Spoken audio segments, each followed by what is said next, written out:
His description said it was about 7 foot tall with red glowing eyes and very fast, and it appeared to have 3 long fingers on each hand.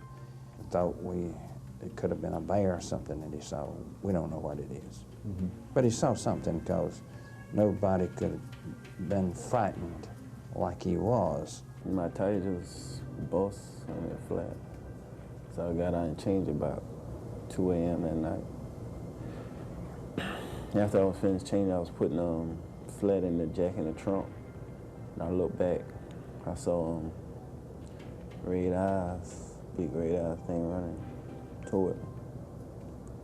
So I jumped in the driver's side, and when I was shutting the door, it grabbed the door.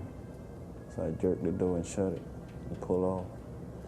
And I looked in the mirror, I saw a big image and a loud crash on top of the car. I was scratched my head. I said, I can't believe this, what I'm hearing. I said, okay, draw it. He drew it, immediately he drew it.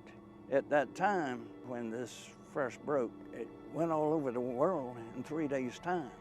And I got calls from all over the world. One of the things that the media has done, they would take it from Chris Davis and that was all, but this thing, at least 12 people saw it.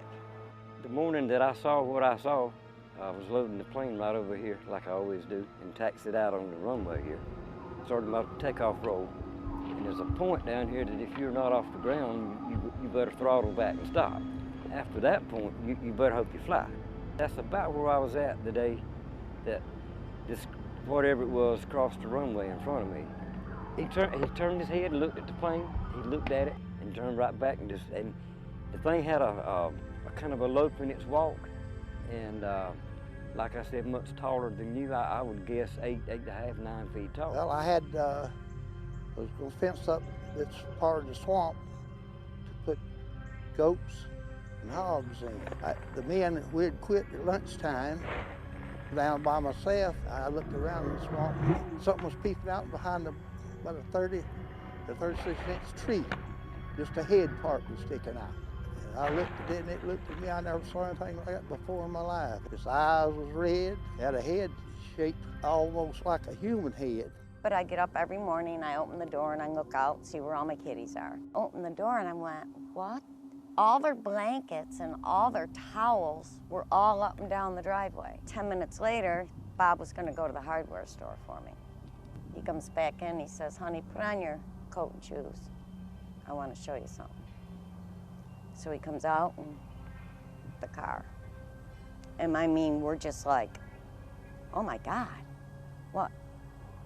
what could have done this?